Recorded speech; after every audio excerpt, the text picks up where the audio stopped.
নিজেকে বেশি অপরাধী মনে করিয়েন না।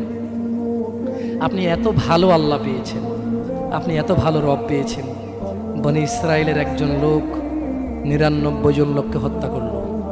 তারপর সে চিন্তা করলো আমার ভালো হওয়া উচিত, ক্ষমা পাওয়া উচিত, জাহান্নামের আগুন থেকে মুক্তি পাওয়া উচিত।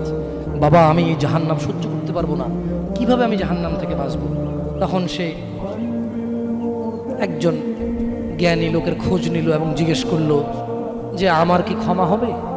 ওই লোকে বলল যে না না, তোমার তো ক্ষমা হবে না। একবারে তারেও মেরে কতজন পূর্ণ করলো? কিন্তু তার হৃদয়ে যন্ত্রণা কমেনি।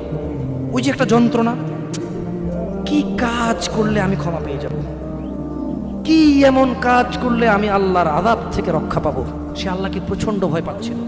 এট দ্য সেম টাইম সে সিদ্ধান্ত নিয়েছিল যে সে আর হত্যাই করবে না, সে ভালো হয়ে যাবে, অন্যায় করবে না, সে অন্যায় করবে না। কিন্তু তার ভালো হওয়ার জন্য একটা গ্যারান্টি লাগবে যে কে আছে এমন যে আমাকে বলবে কি করলে আমাকে আল্লাহ ক্ষমা করে দেবে। ওই লোকটা যখন মারা যায় আল্লাহ তাকে জান্নাত দিয়েছে। কেন? সে ভালো হওয়ার ইচ্ছা পোষণ করেছে। আপনিও ভালো হওয়ার ইচ্ছা পোষণ করেন, করবেন তো ইনশাআল্লাহ।